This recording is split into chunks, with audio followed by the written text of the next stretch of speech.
bawat team na naririto. Salamat po sa pagpapaundak na sumali kayo sa first season po ng FEBL. Salamat po sa pagtitiwala nyo. Pinapangako namin, lalo pa namin pagagandahin po ang ligang ito hanggang matapos po.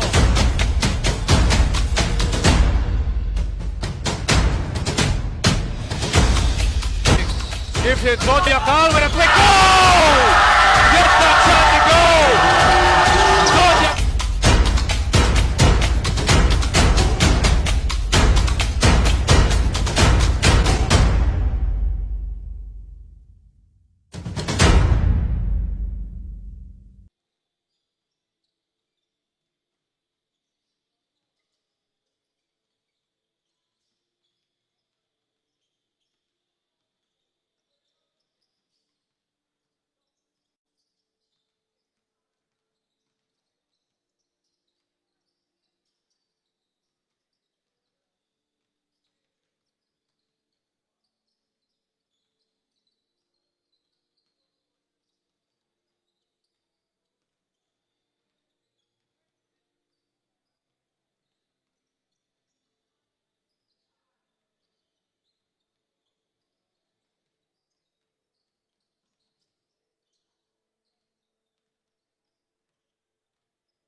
Sa ating playoffs, top 1 and top 2 would have a really good chance for that twice the beat advantage. At ito yung maganda, yung championship round being the best of 3. So best of 3 championship round. The winners of the semifinal round, of course, yan yung mag-a-advance to the finals. Yeah, I mean, honestly, we've seen a lot of these games, especially for both of these teams na malayo pa ang katapusan ng season. In fact, hindi pa nga tayo nangangalahati, Coach Anton, right? There's still a lot of ways to go for both of these teams. So the most games played, 4. And that's going to be for this St. Catherine squad. This is going to be their 4th game. Yup, 4th game for CSC. PLP having their 3rd game. Pag-usapan natin ngayon ang pamantasan ng lungsod ng Pasig. They're currently wearing green as we speak. A highlight player could possibly be Mark Samson, who kahit papano hindi sila nakakakuha ng kanilang mga wins. He is the current leader in points per game sa buong liga, also having a really good stat line when he went up against the PCU Dolphins. 18 points, 7 rebounds in that last game. And you mentioned he is the league leader, averaging 21 points per game. So napakalaki ng contribution na binibigay nito ni Mark Samson. You see him on your screen. Pero siya lang siyang lone wolf. Kumbaga, he needs help. And I always mention this, basketball is a 5-man sport. I honestly hope that we can see more of the contributions from PLP. But as of the moment, if we're talking about the College of St. Catherine, Quezon City, they also lost against Rizal Technological University in the absence ngayon nitong si JP Valdelovar, ang kanilang kapitan. Wala siya as of the moment as he is currently undergoing something. Kaya naman ang kailangan nating pagtuunan ng pansin ay yung mga posibleng big man na pumalit sa kanya. But for now, they're gonna be led by Ron Encila. Ron Encila, that is their go-to guy. Ito ang veteran nila who's in their last game, medyo inalat, no? Ron Encila only had 2 points.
Starting guard number 8, Ron Encila.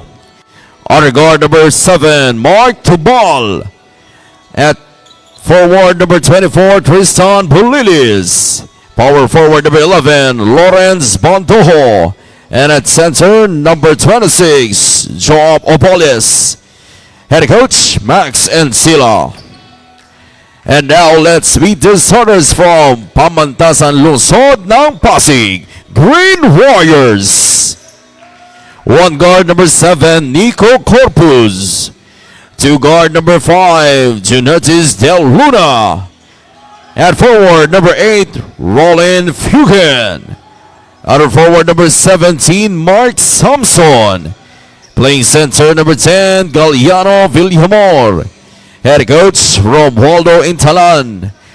Our game referees, crew chief Carlos Sebastian, umpire 1 Francis Oliveros, and umpire 2 Journey Civiliano. This is the Far East Basketball League Season 1. Kami naman!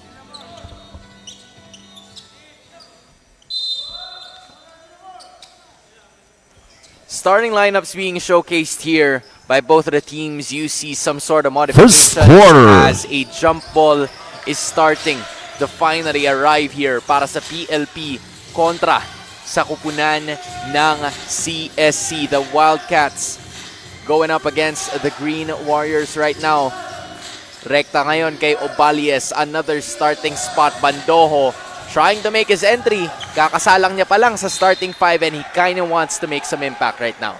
So Bandojo hoisting up that three-pointer. It was within the 14 set seconds play. shot clock. Di nga lang siya nakakonvert. Now it is Bulilis moving it over to Encila. 10 seconds remaining. Bandojo finding Obalies. And then there's Tubal lining up a 3. No good. At irerekta nila ngayon, and Corpus might be the one to advance it. And they will be able to do that. So Mark Tubal had a straight line on that three-pointer, just could not get it to go. Now it's Corpus bringing down the basketball. 8 seconds And violation. that is going to be a good-looking shot there on the defensive end para sa kupunan ng CSC. They'll get the 14 basketball right seconds back. shot clock.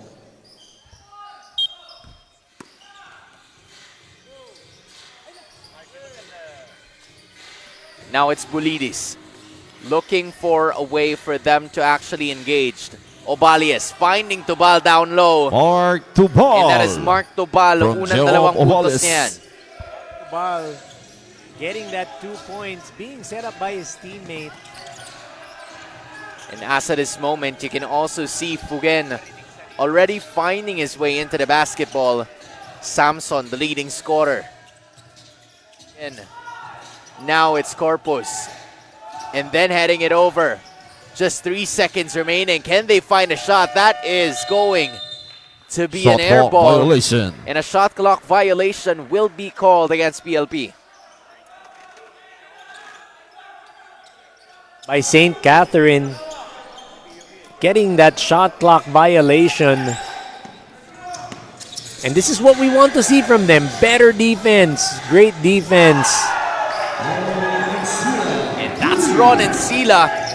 3-pointer scored by that guy, Mr. Reliable para sa kanilang kupunan, but that is also going to be a foul called against CSC. Again, they're going to have to be careful with that one. So Ron Encila, we know Ron Encila, he's the kind of player that this St. Catherine squad is looking for leadership. It's great to see. It's great to see that getting in on the scoring act early in this ball game. Another turnover is going to be here. And Sila now finding Bulilis and then to Tubal. Almost a good-looking shot there. Just not enough room for them. Now it is going to be Corpus again being tested. Defense being played by CSC. The Luna is there. And Sila running, gunning, and scoring 8, or should I say 7-0 para sa Wildcats. So Ron Encila getting that transition offense to go. And you like what you're seeing with Ron Encila. He's very calm right now. He's not forcing anything up, just letting that offense go to him. Now it is Samson. Still another turnover. Samson trying to rely onto his teammates, but the only problem is they can't really find most of their shots up. And it is the side of CSC that's starting to get a bit on this now. Now it's Bulilis. Open shot, not gonna work. A nice shot by... Yeah, they're gonna try to run away, and it's gonna be the Luna at mo si Bulilis sa matatawagan ng foul.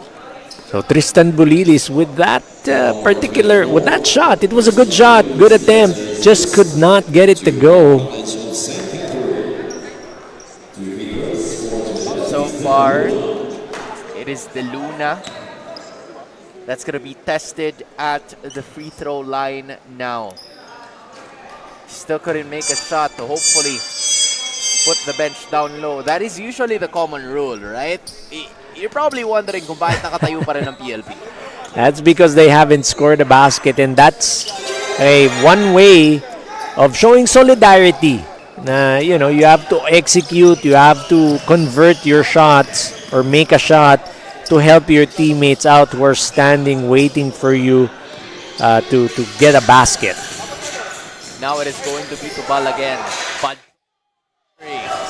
short on that attempt. Obalia slapping it sana dun sa kanyang mga kampe. The Luna. Sinalubong itong si Tubal. Samson, 15 seconds to work with. And that is another turnover called against PLP. At si Villamor ang matatawagan niyan, unfortunately.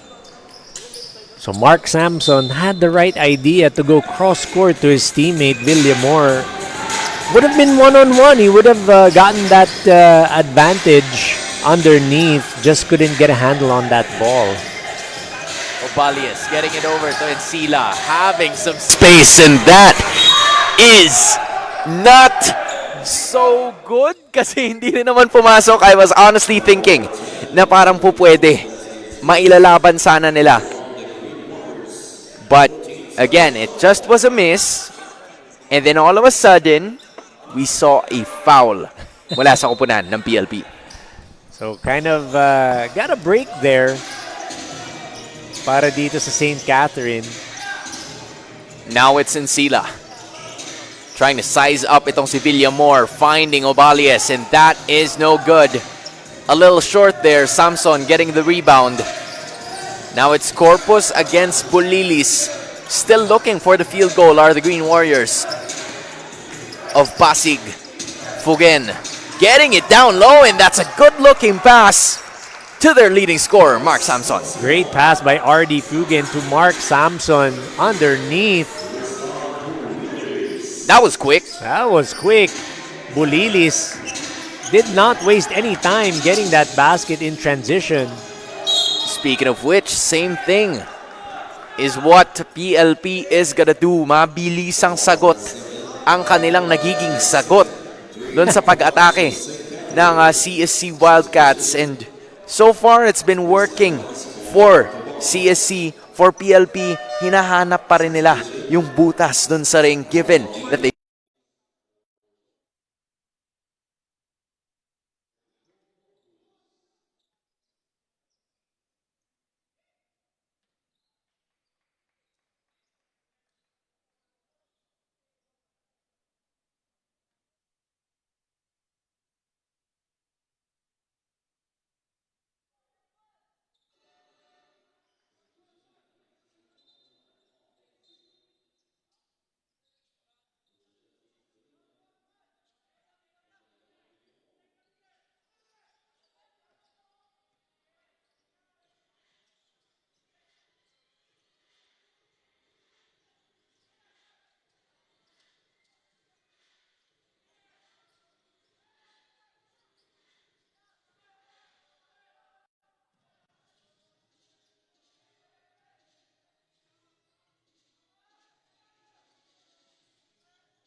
Trying to bother Ron and Sila. Trying to deny him that ball. Now it's Tubal carefully bringing the basketball down kontra dito kay Umadto. Failona joining the party as well. Diaz using his body, and that is power, and he loves that shot. You see there, Ronald Diaz happy with that 2-point bucket. Scored 4 points, grabbed 4 rebounds in their last game. That's the first personal foul para dito kay Ron Encila. Immediate substitution kaagad, ipapasok ang isa pang manlalaro. This is Miranda trying to make an impact as much as he can. Scrambling for the basketball. Pero si Miranda kasi ang nasa labas na. So, that possession will be staying with PLP. Pero nabawasan na 5 segundo. And that is important. Sometimes coaches will tell you, we don't want you to steal the ball, but we want you to delay the offense. And that's what they're doing, talking about St. Catherine. Bulhatin getting into Clavicilla. Now it's Padilla na mabibitawan ng bola, and that is a foul. Also called against Clavicilla. Apologizing immediately to Failona here, knowing that it isn't what he wanted, pero he was caught at a very bad spot. You like the sportsmanship being shown by Clavicilla towards Terence Failona. And that is what we like to promote. Sportsmanship, the game of basketball. Oh, another one of those. Usually, coach, ang hirap ng ganitong klase ng sitwasyon, especially when you're starting to play defense. Yung una pa lang, may contact na kagad. Yes. And with that, penalty ang itatawag sa PLP. They are going to troop to the line. And that's going to be Diaz, Ronald Diaz. Try to get 2 points from the 15-foot area. That's good. That is quick work para dito kay Ronald Diaz, who always has been coming off the bench para sa CSC. We haven't seen him in the starting lineup, pero every time na nilalagay siya dito ni Coach Max Encina, or formerly ni Coach Clark Arroyo, Clark, yes. right? You see the intensity that this guy plays, and here we have it again. Fortunately, passing it to Omadto and finding the open lane for 2. I would say that was a lucky pass because he was behind si Omadto. Look at Diaz now, forcing his way inside. That was kind of like a forced shot there from Diaz. Less than a minute to go in the first quarter. At may foul na itatawag kay Evans. And I feel like they share the same fate. Whereas both of them are in the penalty situation. Bit too aggressive on that particular defensive stance. I'm talking about Chris Evans. Not to be... Yeah, not Captain America. Yeah, not Captain America. Not to be confused with Captain America. But yes, he kind of is like a bruiser just like him. He's just not Captain America, but he's Chris Evans Minus of the blonde hair. CSC. Yes, minus the blonde hair. hair. Unfortunately, Bulhatin missing on both. Miranda now going up against Clavicilla. Now it's Tubal getting it to Evans. Right on cue. Not gonna work. Miranda. Bulhatin finding his way in. 20 seconds. Player scrambling. Evans now finding Tubal. Fakes it. Leaves it for Miranda para sa 3. That's good. Kurt Miranda getting that 3.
Back into the ball game we go. You are still watching the Far East Basketball League Season 1 between the pamantasan ng lungsod ng Pasig versus the College of St. Catherine Quezon City Wildcats.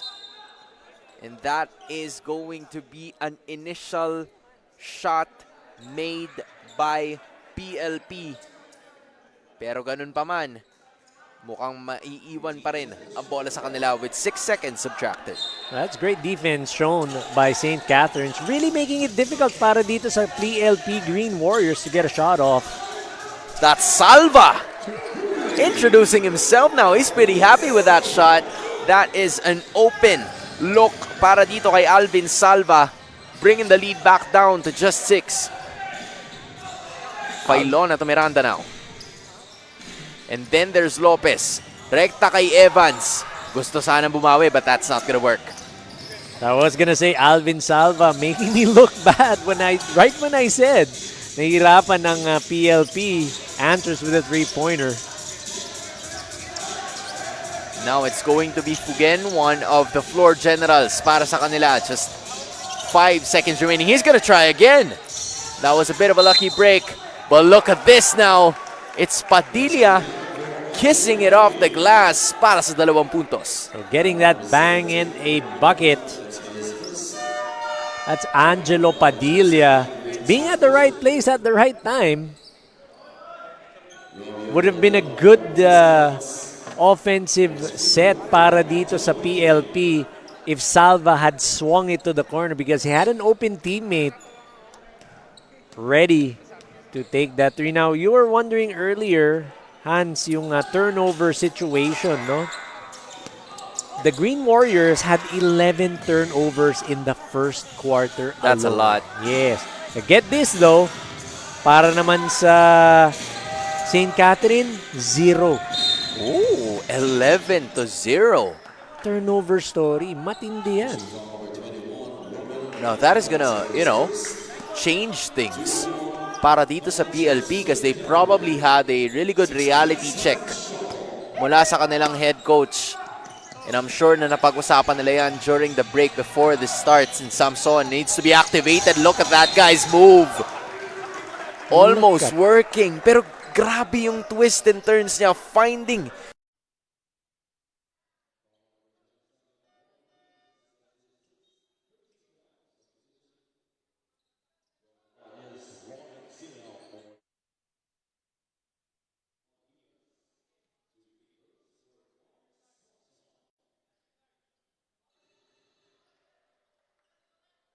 there.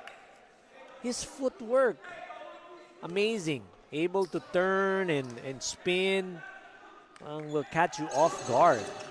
leading scorer of the league for a reason. 6 points na para dito kay Mark Samson as he rallies his team back to within 2, 18-16.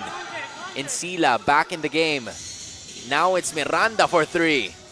Not gonna work. Pero merong tapik itong si Encila na tumama dito kay Silva, which means a possession, a fresh one para sa kupunan ng CSC. A very smart play.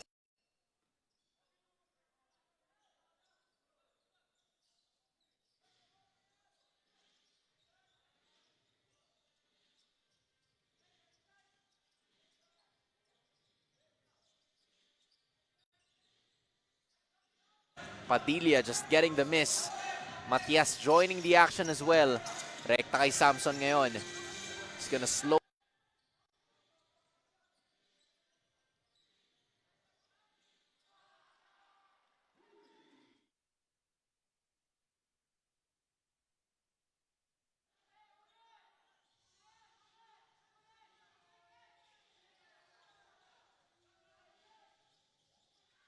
It's Silva scrambling for the basketball. Matias finding some room and gets rejected. Samson gets it. Can he find someone else? Fugen tries again and again. Couldn't work that time. They're gonna have another possession. They're gonna set things up now. Fugen only has 5 seconds remaining. Finding Matias. Stopping and popping. That's good. Great up fake by Matias to get his defender off of him. Gets that bucket to go. That's smart basketball. That's what I love seeing. I know the three is such a big thing now, pero that mid-range game is always going to be there. A 13-0 run para sa kupunan ng PLP, and another defensive stop ang kanilang gagawin to extend this lead. That's gotta hurt if they made that. Matias misses. Now Encila stopping, bobbing, and not scoring.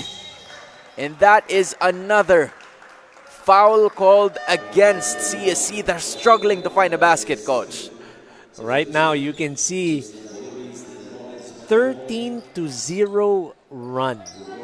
That's big, considering that they were leading by 10 points when they got into the quarter. Sorry, they were leading by 9 points. 18-9 was the Yes, score. 18-9. It's been 4 minutes already, and the Wildcats haven't scored anything in this game. Hold up. A dribbling violation.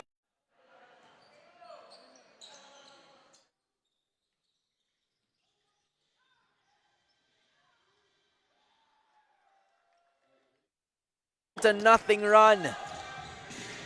Salva making his place. And now it's Bolilis finally stopping the bleeding. He enters and is now scoring 4 points para kay Tristan. So Tristan Bolilis had 2 points in the first quarter, 2 points now in the second quarter. Very timely 2 points because he needs to stop this run. No, and they stop it at 13 points. Medyo momentum yan. Talagang the momentum was on the side of PLP. Yeah, he somewhat stopped it at 15, coach. Kasi doon lang sila nakascore. But as of the moment, Samson having a good feel for that basketball. Already has 8 points in this game. And especially in a low-scoring matchup, ang importante is for you to get rolling. And in spite of the contact, Encila getting his 7th point of this matchup, the captains are finally showing themselves. So Ron Encila getting inside, using his left hand to be able to get that basket to go. Oh, that's an error now. Fugen couldn't believe it. He was like, you know what? Right in front of us. Yeah, it was right in front of him. Oh, right. He was right in front of us. Yes. So we kind of saw how that conversation went, but those costly turnovers, especially with a one-possession ball game, this is what FEBL is all about. It's always close games when we're here. Now it's Encila finding Bulilis again. He's the hot hand. Couldn't work. Look at the smallest guy on the floor getting the offensive rebound for 2. So Ron Encila getting that tap from Joab Obales, being at the right place at the right time. Here we go again. He finds Fugen. Down low is Salva. Couldn't save that one. Samson is going to be called for an offensive foul, or should I say a loose ball foul, upon getting that rebound from Bandojo. So Mark Samson wanting to get that offensive rebound, pushed off from behind. Getting called for that loose ball foul. Medyo mahirap yung ganun. Just a lot of action happening in the paint, especially with both of the teams who love to crush the board. Miranda to Encila. Bandojo finding some space. Nilapit ng onte. He couldn't find the basket still, which is unfortunate for the guy. Obales sa matatawagan ng foul doon. So Joab Obales gustong makipag-agawan ng bola doon kay RD Fugen. Now, I was talking to Coach Mandel Martires earlier. So we had a long break, di ba? Yep. He mentioned yung long break daw. Pinagbigyan niya yung mga players na magpahinga. Magpahinga, to get their mind off of basketball, to spend time with their family. Kumbaga,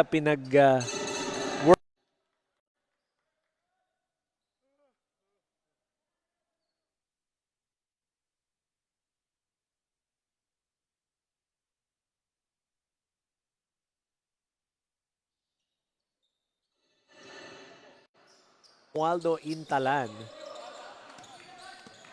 And so far, maganda ang ginagawa ng PLP. It has proven to be yes. effective. The energy of PLP is up there. Kumbaga parang ano sila coach glowing sila ngayon compared to the times that they were always undergo training. Of course, there are pros and cons to it, Yeah. right? Pero kung yun yung kinakailangan as a coach, you know what it takes. But for Miranda, he wants to take that ball, pero hindi niya na makukuha ulit yan. Salva in the midst of the Wildcats finds Pugin. Less than 3:30 to go in the first half. He goes and finds someone again, pero masyado mababa yung pasa. Miranda ngayon ay pipigilan nitong sila Bastida para naman kahit papano makabalik sa depensa at makareset ang PLP. So RD Fugan in that offensive possession had the right idea to give it to Villamor, who was underneath. Medyo mababa nga lang yung pasa. So Villamor couldn't get a handle on that. On the other end, St. Catherine, medyo struggling on their offense. And Sila might be a stopper to that. He won't. Balik sa PLP ang kalamangan, or should I say they still have it. They would just want to extend it. Might not be a way to do it there. Rekta kay Labastida, having some space. Doesn't get the friendly bounce. And Sila now looking ahead. Met by two defenders. This time it's Bulilis, the Wildcats swinging it around. It ends within Sila. Wide open is Tristan. 4-3. That's good. All tied up. We are at 27 apiece. PLP needs a timeout. And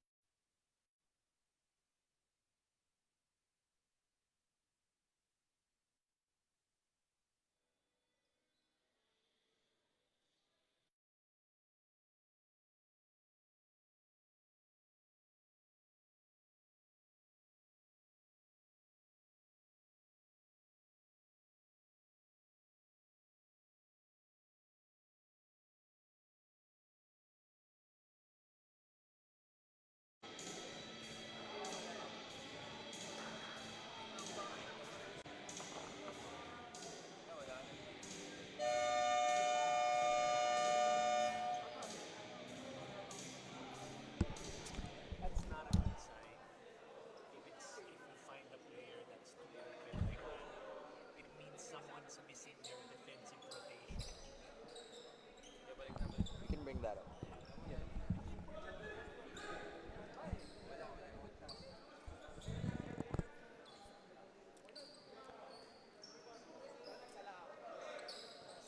A wide open three-pointer by Tristan Bulidis. It kind of is not a good sign if you are PLP in terms of defensive schemes. It is. It actually is a sign that someone's missing their defensive rotation. And no doubt, that's the reason why Coach Mandel called that timeout, to mention and bring that up para sa kanyang Green Warriors. Nabaliktad naman ang nangyayari para sa CSC kasi yung ginagawa nila is trying to force up a press, and ito yung kadalasan na nagiging struggle naman ng PLP going up against their matchup kamakailan lang kontra sa PCU, kung saan sinalubong din sila nung traps, and they're gonna have to find a way to get over those to keep this tight and hopefully get a victory. So that's something that they need to work on. That's something that the coaching staff needs to address. The composure whenever you're being pressured, whenever the defense is going to be that tight. The composure has to be there. There has to be some adjustments made. Kurt Miranda making 1 out of the 2 free throws. Settling for a defensive trap na naman ulit ang kupunan ng CSC. Man-to-man full court ang ginagawa nila ngayon, leaving some space for Corpus. It was Padilla not ready for that pass. He could have shot it. He had a shot as well. I was gonna say, Nico Corp.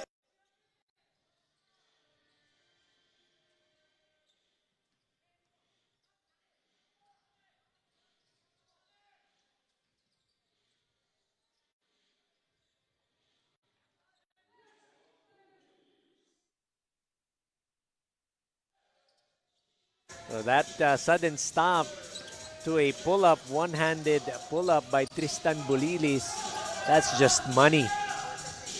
Now it's Padilla on top of the key. Rerekta niya ngayon dito kay Clavicilia, choosing the right. Corpus, this time he shots it or he shoots it. And I guess that's the reason why you take the shot. Yes, you gotta commit.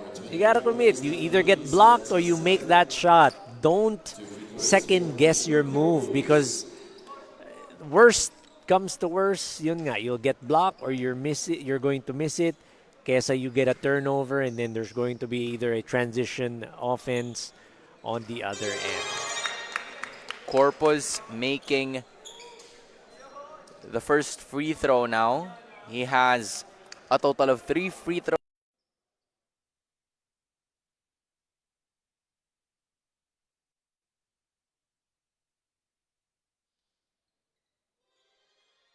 Gap between the two of them is really gonna pay dividends when you convert possession after possession.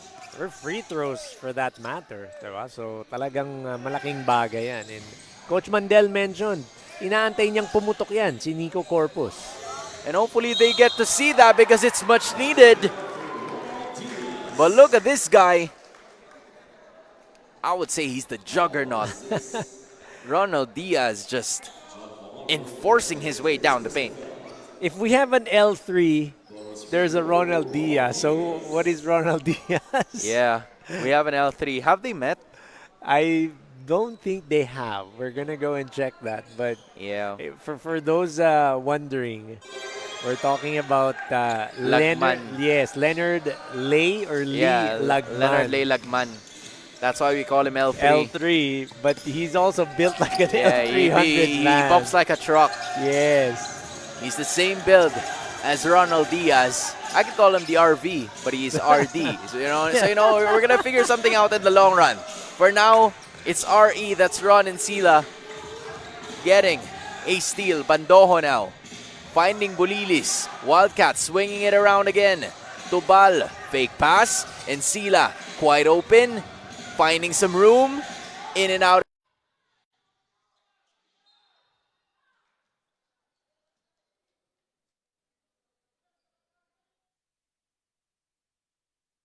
Called for that foul. Couldn't believe it again. Well, every player naman whenever they get called for a foul, hindi ka makapaniwala, foul? Wala naman eh.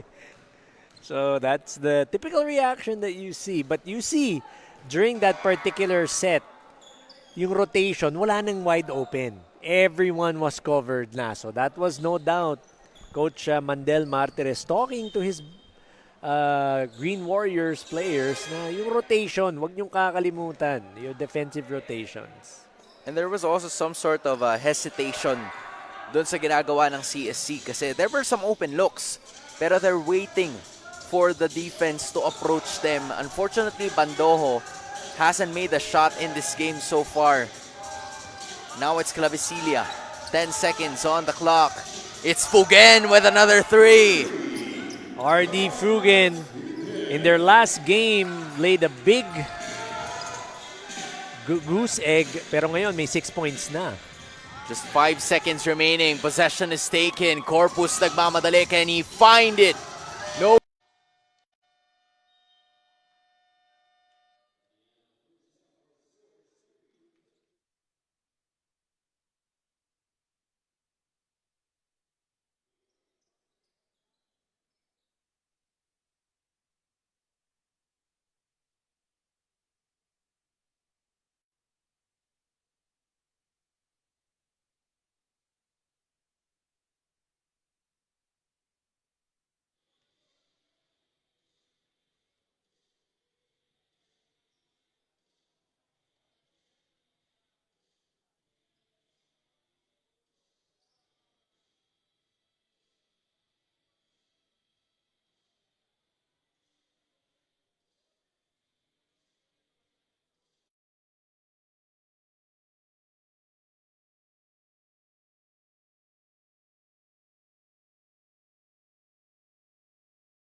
courtside, who you will be hearing from in just a few minutes. But as of the moment, this is them again continuing what has been a tremendous start in terms of both ends on the floor.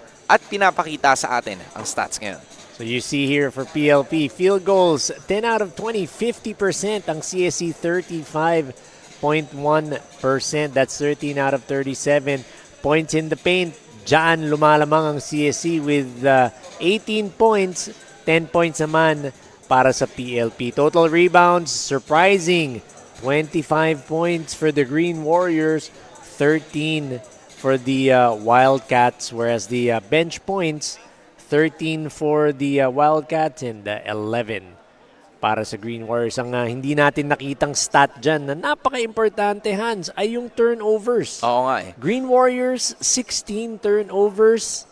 Ang Wildcats naman, only 4. I think what's crazy to me here is yung 20 attempts ng Pasig, even though they have 25 total rebounds. Kasi hindi nila nako-convert due to the 11 turnovers that they've committed in the first quarter. Parang kahit anong dami ng possessions mo, Yes. kung hindi mo naman siya maititira, it's gonna be difficult for you to really catch up. Fortunately for them, they've had a 15-0 run to start the second quarter para makabalik sila sa larong ito. So that's something that that's the silver lining para dito sa St. Catherine.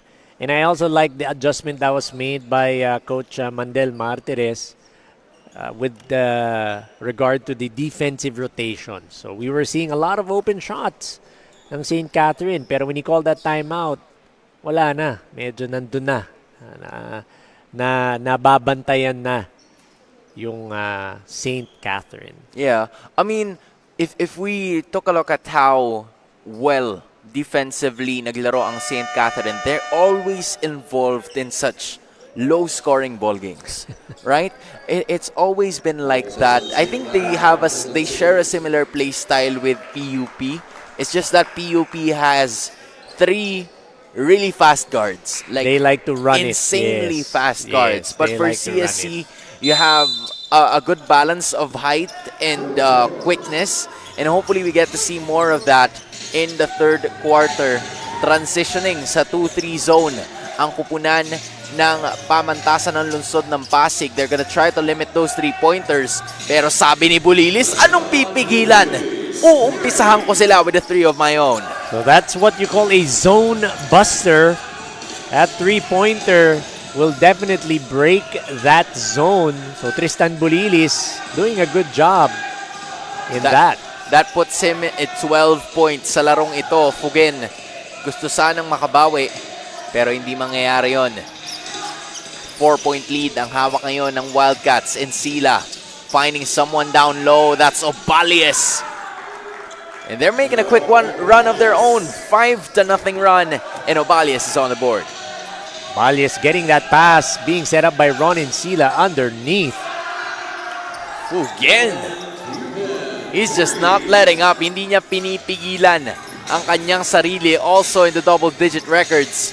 11 points para sa kanya ngayon. Now it's Tubal, hounded by the defense. The screams from PLP's bench is not helping him as well. Now it's Samson finding Padilla. Settles for it. Stops. Teardrops. Couldn't drop to the basketball. And Sila, naghahanap na naman ulit. Finding Bandojo now. Decides to take it all the way. Iiwan pala kay Obalius. Pero may depensang gagawin ang kupunan ng PLP and they'll get the ball right back. So great interior defense being shown by the Green Warriors. Maganda yung pasa na yon, pero merong sumabay pa rin sa side ng Green Warriors. Now it's Corpus na may tanga ng bola. Kontra dito kay Encila. He leaves him behind. Now it's Fugen. Bumping into contact. Not gonna work. Bandojo. Ibababa ng mabilis ang bola. He leaves it to Ron. Gets it to Bulilis. Just 13 seconds left and error after error Bandojo struggling to find himself in this game. So Bandojo wants to get into his rhythm. Got caught dancing to the wrong song on that particular possession. But earlier, RD Fugen, I know there was a lot of contact, but the reason why the referees did not call that was because he was the one who initiated that contact. Exactly. So talagang let go yan para sa ating referees. Samson that time couldn't call bank on that shot. Masyado siyang nasa gilid. Bandojo now. Tutubal. Wildcats swiftly turning the ball around. He's gonna try a three. Short. But look who's down low. Diaz. Masyado mataas yung pektus and he gets it again. And look at this now. Ronald Diaz flexing his muscles. Yeah. Flexing his muscles. That counts. His muscle. Okay. That counts, So coach. we'll say it's flexing his muscles, but Ronald Diaz getting that offensive rebound. Kulang sa pektus pero nadukot niya doon. Galing pagka-rebound just to get that shot to go. Gets a free throw to go as well. Ronald Diaz already with 8 points. At least 20% ng total scoring ay galing sa kanya. Fugen now. Thought of it. Left it on the right side para sa tres. Courtesy of Salva. Was that a three? Nope. Maybe just a two. But still, they cut the lead to within 4, 41-37. Good pass down low for Obalies. Another one for Diaz with the double chances that he's given. At dahil dun, nakalamanga ang Wildcats ng apat, 41-37.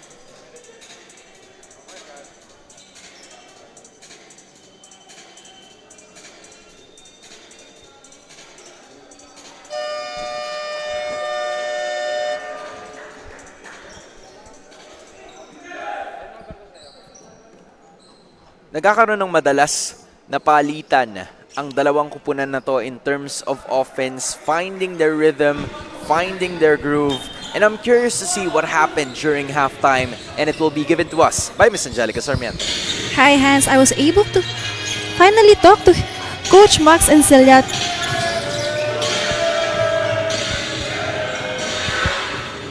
He pointed out that they need to work on their rebounds dahil pansin nga niya na off-balance ang defense nila. Dagdag pa niya, huwag masyadong agresibo dahil lalo humapalag ang kalaban. Just let them miss and play your game. Yan nga ang kanyang bilin. On the other side, tingin naman ni Coach Mandel sa Green Warriors, huwag sumabay sa flight ng bola. He isn't happy to see them do a self-destruct, sabi nga niya, because they are not sticking sa kanilang system.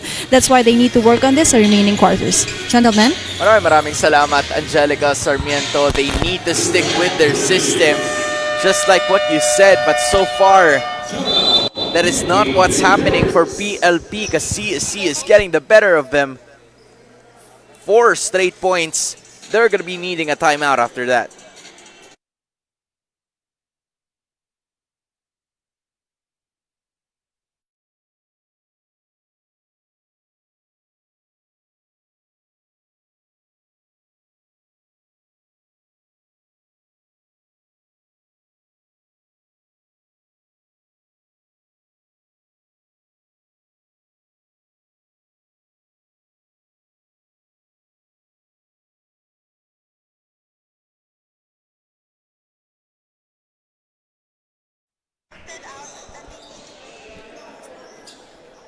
So just when I was watching the replay, it was actually Lawrence Bandojo finally getting his first 2 points na sinunda naman nitong si Tristan Bolilis.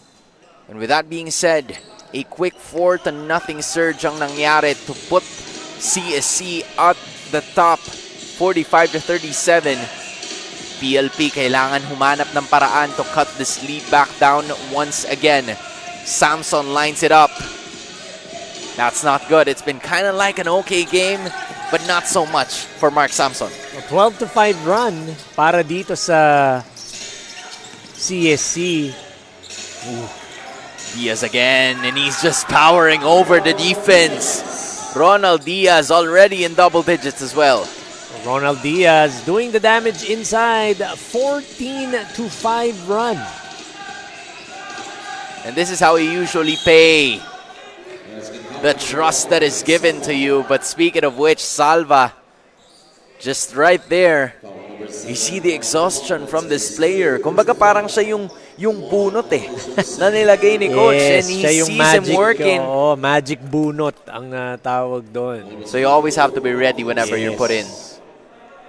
That's why they always say, ready ka lang. Because at any given moment, your coach may call you out, call your number out. Because this is something, okay, I gotta share this for coaches. When your head coach pulls you, it's because they see that there's a particular need on the floor for something. So if he pulls you out, it's because you can give that need or you can fill that need. Now,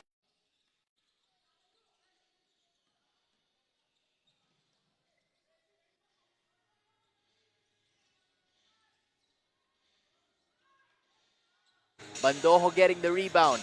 Encila now. And then to Bulilis. Wildcats swiftly turning it. Tatama sa foam itong si Miranda. I'm wondering if this is going to be 2 free throws or not. But that is a blocking foul. And a call might just be Baseline. the baseline inbound. The substitutions are going to be made. So it was before the shot, that bump. Nothing RD Fugen could do except give up that foul kay Tristan Bulilis. Right on cue is Tristan. Just couldn't get the shot. Samson again is right there. They're gonna have to be careful with the passing. Samson is instructing Corpus na dapat siya yung tumanggap. Yes, lapit pa daw, lapit pa. And he gets it now. 5 minutes remaining in the third quarter. Rekta, dun sa gilid. Hinahanap nila.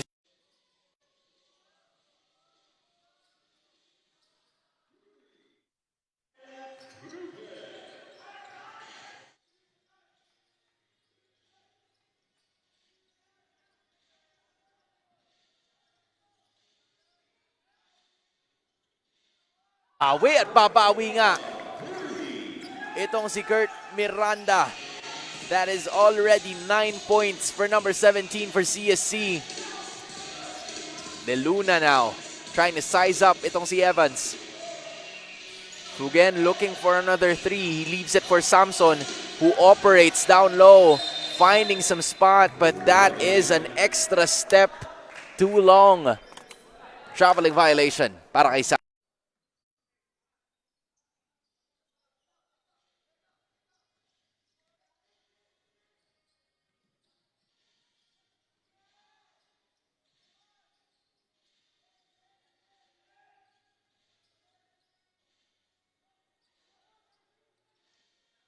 Now it's Corpus.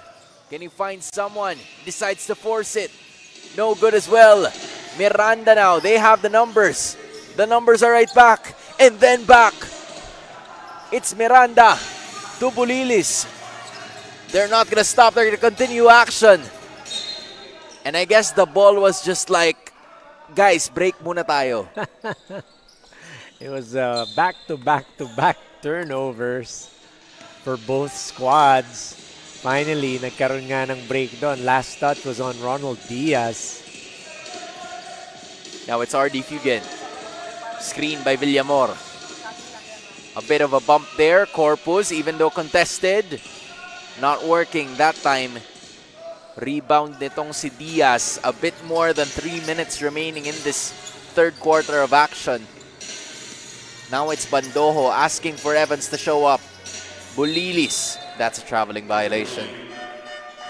So Tristan Bulilis wanting to get the better of his defender by going inside, taking his defender off the dribble.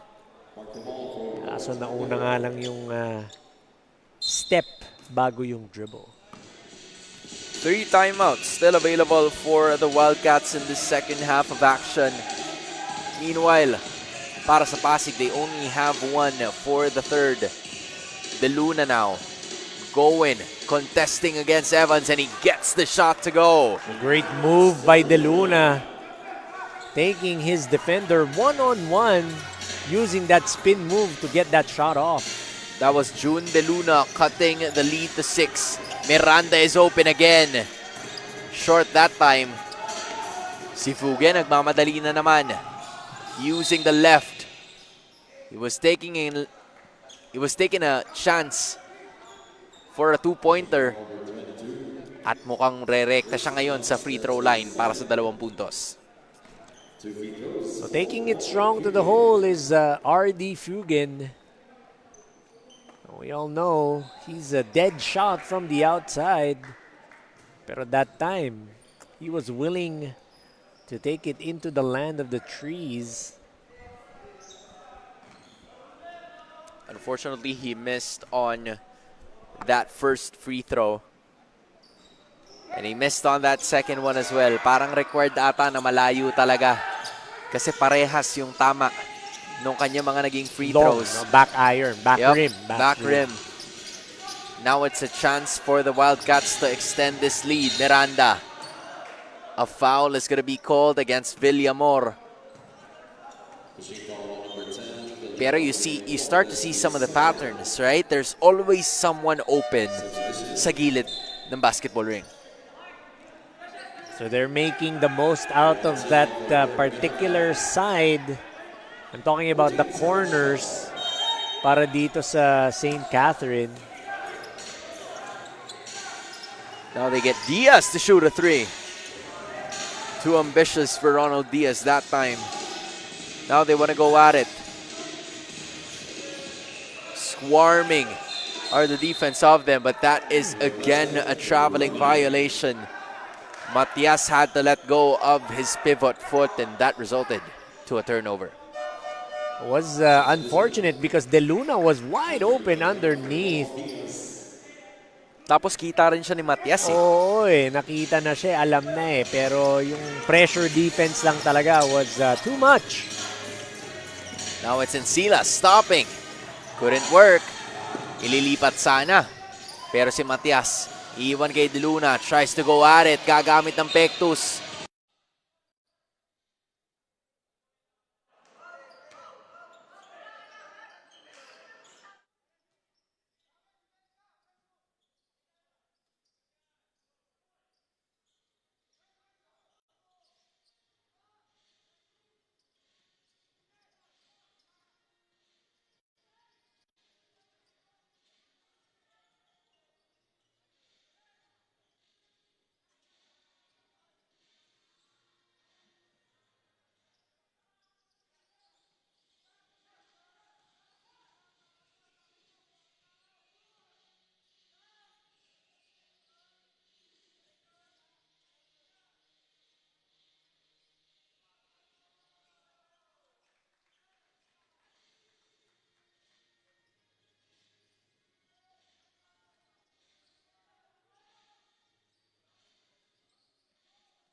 Of Kiambao, not gonna work.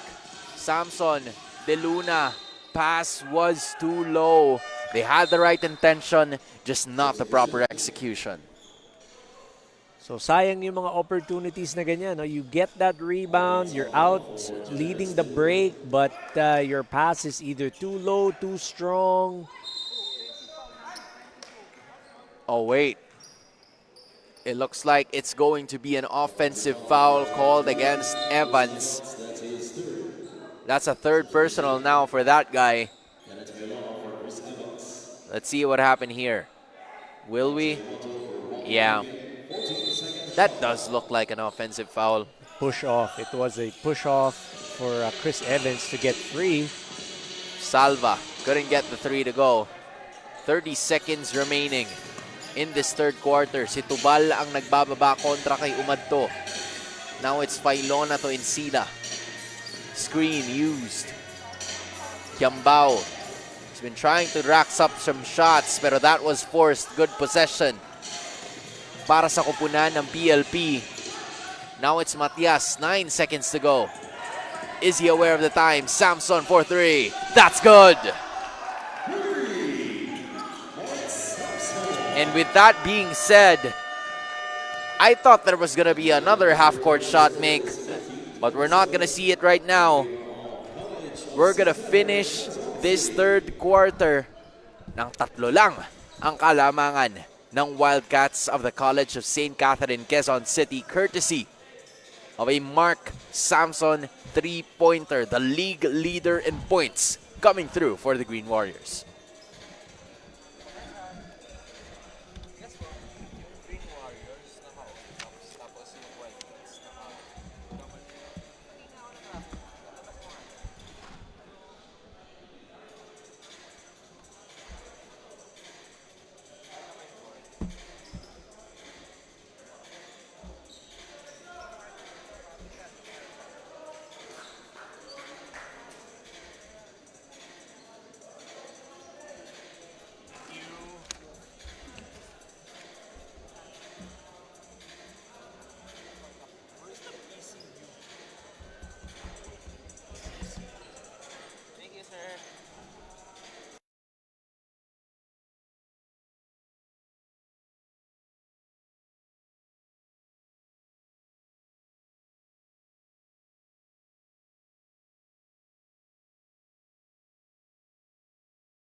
Salva.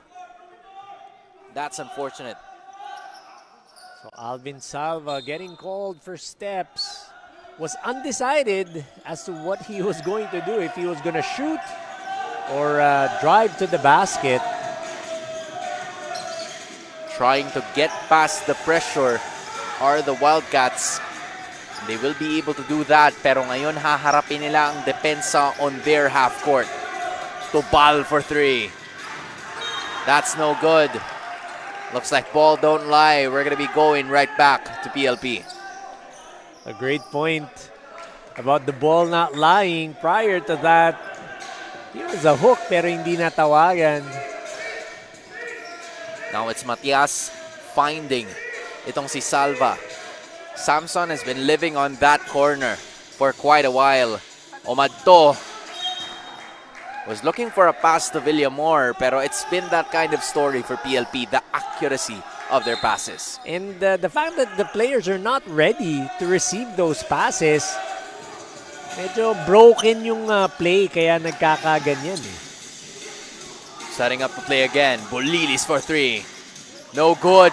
Miranda active on the glass and getting that 2 points. So nobody boxing out. Kurt Miranda getting that stick back, increasing this lead. Let me just tell you that he's the third player in double digits now para sa CSC Wildcats. Really paving the way for Coach Max Encila in his return. Dito sa kupunang ito, Silva trying to force the issue. Tobal just got in a difficult position and Coach Max didn't like that. He's putting some sense into this boys right now. Yes, you can see him yelling out instructions. Bakit ganon yung nagiging depensa? Bakit nahuhuli?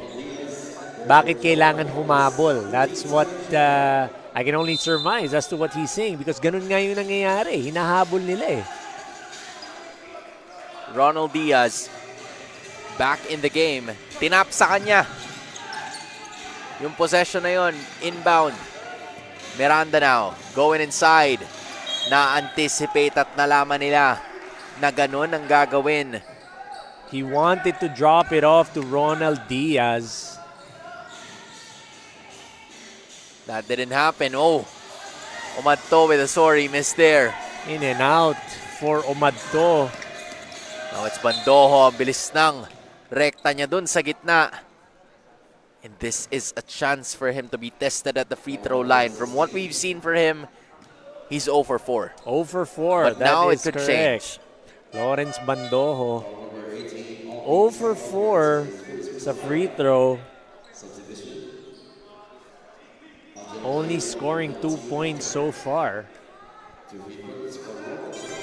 There's a make. Now scoring 3 points. Itong si Bandojo. He hasn't really contributed in terms of the offense, pero he's there for, you know, the defensive purposes of things. A rebound. He's already gotten 8 rebounds, so that's what he's there for. Just gotta know your role. Yes. And for them, that's a 3. That's good from Matias. Now he has 5, pero tingnan mo yung bawi. Ayaw talagang pasyutin. Itong si Bandojo. Pretty frustrated about it, he is. Even that second serving from Ronald Diaz, sayang. Fugen leaves it again. Ando na naman itong si Samson. Pero di nagagana yan ha. 9th rebound yon para kay Bandojo. Now it's Encila. Room, left side. Rejected by Fugen. I'm gonna point out, Fugen had that shot, that three-pointer, but he elected to drop it off to his teammate Padilla. I don't think Padilla was ready for that one. That's why he missed it completely. I think the intention of Fugen was to activate yung kanya mga kampe because he can't really be the sole point of offense. But Tubal getting a 3. He likes what he sees. Cold streak in the first half. Now he's making a 3. Now it's Samson kontra kay Diaz. Stopping and popping is not gonna work.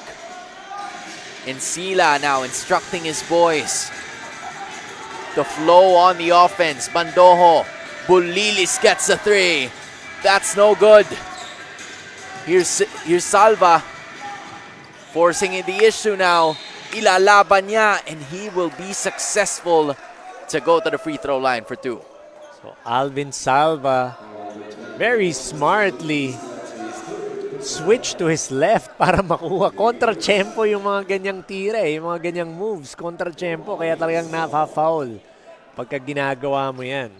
Tsaka si Salva kasi he has that kind of game in him na kaya niyang mag-stop ng mabilis at kaya niyang mag-go ng mabilis ng diretso lang. Compared to like Tubal, who's like a little bit bulkier, pero mas mahirap niyang pigilan yung sarili niya. So kapag nasa likod, it's probably a little difficult to try and stop, which led to the bump and also leading to those 2 points. But Salva already with 9 points in this game. 56-52 is the score, and Sila finding some room, decides to go inside. And would you look at that, Ron and Sila with 2 points. Ron Encila taking it inside, getting the reverse. Now 11 points, 8 assists para kay Ron Encila. Almost a double-double watch here for Ron. Here's Padilla to Salva. Couldn't save that one. 4 of the Wildcats are already in double figures here. That is a lot to take if you are PLP. Absorbing. Gathering the ball again. Pero 10 seconds na lang ang natitira. Bandojo has to find a way. Decides to go inside. Halos parehas lang yung tama ng lahat ng mga tira niya in this game. Salva now. Leaves it for Samson. And that was a pass on the way to us. Unfortunately, we couldn't catch it because we're talking. But yes, a turnover for the side of PLP. So quick feet by our third member of the panel, Miss Angelica Sarmiento. I didn't know you can catch it like that, but you know, Football player. I guess so. And Sila now. Wildcats looking to punish them with their turnover. Miranda. Kita mo no, yung salo niya pang ano eh. Like, it's legit for American football. And that works for them. And a second opportunity would lead to that one. See, this is what we were talking about, Coach. Right from the start of the first half. PLP having more rebounds.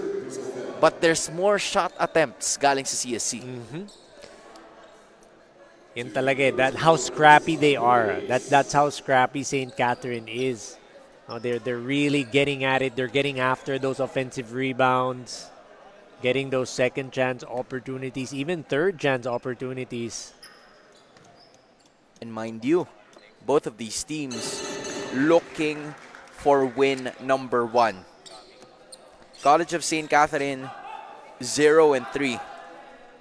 Pamantasan ng lungsod ng Pasig 0-2. They want to put 1 Yes, on that board. They want to barge into that win column already. Kumbaga mahaba pa naman yung season, but you know, a win would be nice. Yeah, of course. Now it's Matias. Good defense from Bolilis. 3-on-2 fast break. Miranda right there, skying, using the right hand for 2. Slowly pulling away are the Wildcats. The Green Warriors would have to find a way now, but look at this. A technical foul is called, I believe, against Lawrence Bandojo. So technical foul on Lawrence Bando because the referee was saying wala namang depensa yung tinatakpan mo yung muka. Because that's dangerous eh. Kasi you can poke a player in the eye. So that's not a natural defensive kumbaga stance or movement or motion. So tinatawagan na ng mga technical foul yung ganyan. Already 12 points para kay Samson after that made free throw. Again, the coaching staff of CSC instructing Lawrence and the rest of the players to play defense when possible, not put the hands in the eye. That's the adjustment he's doing now. Samson forcing the issue. Couldn't work. He still gets it, and he finds the 2 points. But you gotta love Padilla. He was right there fighting for that rebound. Ito, nakakuha pa ngayon ng interception. And there he goes again.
slowly pulling away now are the side of CSC, and a turnover from PLP will not help. Last 2 minutes of action now. Miranda nagmamadali na naman. And that is a foul called against the side of PLP. In case you guys have just tuned in, it is the men in yellow, CSC Wildcats, leading by 9, 64-55 kontra sa PLP. Both teams are looking for their very first win dito sa Far East Basketball League Season 1. Miranda lines up a shot and he almost gets it. But he was still called with a foul, and he's going to be tested at the free throw line. You see Ron and Sila when Kurt Miranda took that shot, and he was waiting for that ball to go in kasi that would have given him a near double-double. Talking about Ron and Sila, that would have given him his, unofficially in my count, 10th assist. So double-double na siya niyan. Fully online. Yep. Itong si Ron and Sila, and just putting everybody in the spotlight. Unfortunately, that is Kurt Miranda making both of his free throws.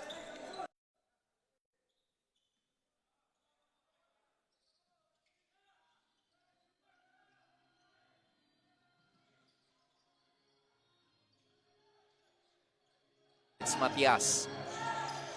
And then to Salva. They leave it for Padilla, who turns around and shoots. Off to the left it goes.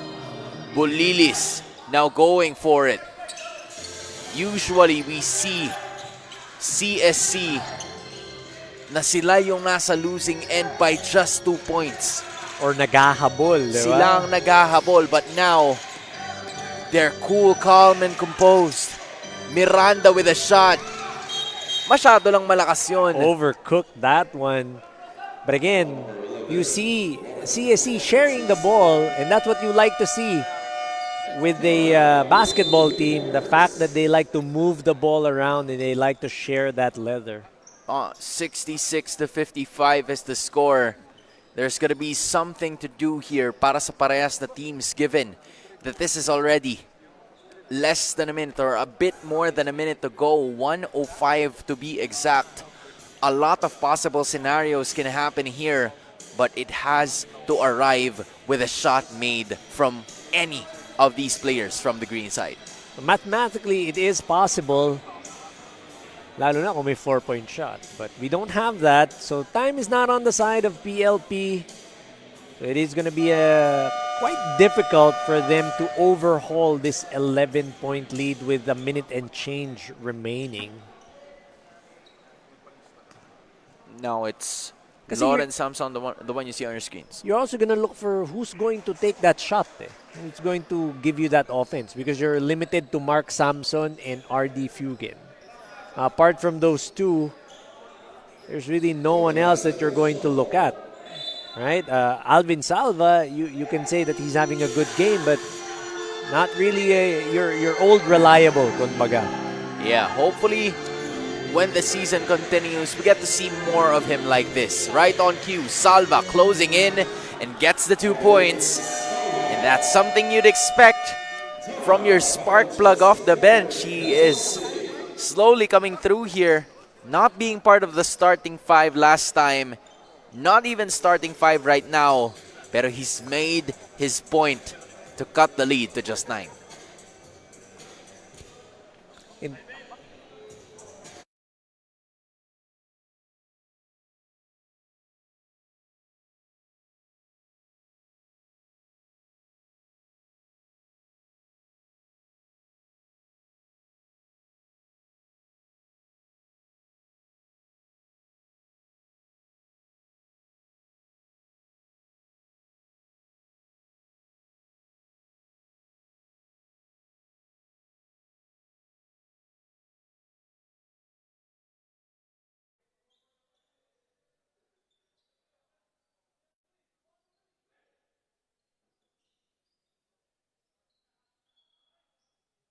Action that you're seeing for the second game of this specific game day for Far East Basketball League.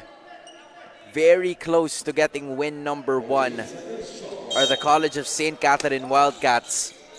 At kailangan nilang hanapan ng paraan para maitawid nila ang lamang nila ngayon. Tubal might be the dagger. Not working that time. Time is not on the side of PLP. Salva not gonna work as well. Samson finding 2 points. Quick ones as much as possible. But do they have enough time? Scrambling are the defense. And that is a foul. Just 30 seconds to go. This is gonna be the long haul of this matchup. It's gonna be played on those free throws, mostly from CSC. So this is where it's going to be a drawn-out ball game. It's going to be, I wouldn't say a chess match, pero ito yung mga medyo gamesmanship. Yung mga foul, yung mga never give up mentality or attitude. Making both. Itong si Bulilis. And with that being said, the lead is back. Salva couldn't get the shot to fall. They're gonna foul again. Pero sa mga ganong klase ng scenario, if the shots are not falling, the foul parang medyo nagsisink in na sa'yo after you get the foul. But let's see, it's still 20 seconds, but again, Ron and Sila might just have the daggers here. Gets the first one to go. So Ron and Sila playing a complete ball game today. Remember the last 2 games. The first game that St. Catherine had, he was the leading scorer. Pero nung second and third, he kind of disappeared. Pero ngayon, making his presence felt. I'm talking about Ron and Sila. I guess the break really did help a lot of players so far. It was a break that I felt they needed. Matias couldn't get the basket to go. And that might be the end of this game now. 7 seconds away. College of St. Catherine from Quezon City have managed to secure victory number 1 in 4 games of action in FEBL. What a performance from Insila, Miranda, Bulilis, and Diaz. All of those 4 players are in double digits to go over the pamangtasan ng lungsod ng Pasig. So this is the kind of team effort that we want to see from this squad. I'm talking about the Wildcats. Ron and Sila finally getting some help from his teammates Kurt Miranda, Ronald Diaz, and Tristan Bulilis, all in double figures for today's ball game. And he is the best player of this game. Ron, Avery, and Sila just showing what he can do as a facilitator and also as a scorer. There were even times na siya yung nasa ilalim as the smallest guy on the floor. Just like this play alone. Right, you rarely ever see a lot of guys like really think twice pag sila ay nag-e-entry or they're making their entries, but not this guy. And I'm sure he has a lot of insights, especially when Miss Angelica Sarmiento is talking to our best player of the game. At kasama ko na nga si Ron Sila, ang ating best player of the game, who scored 16 points and 9 assists. So Ron, it was a win pero hindi ito naging madali. Saan kayo pinaka na-challenge sa game na ito? Na-challenge kami first sa